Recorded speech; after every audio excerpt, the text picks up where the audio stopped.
Hello friends, welcome to my YouTube channel. Today in this video, I am going to show you how to turn on or off auto run last app when turned on your TV.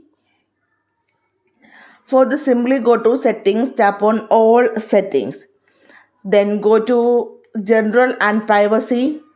Then select the option start screen off.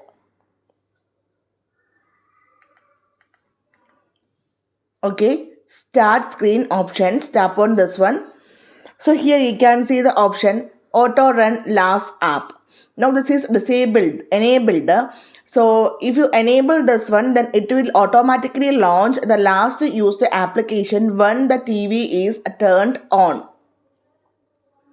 Okay, so if you want to disable this one, simply tap on OK button. If you want to enable this one, simply tap on OK button on your remote. So simply in this way, we can turn on or off auto run last application when TV is turned on. So hope you guys enjoyed this video. Thank you for watching. Thank you. Bye-bye.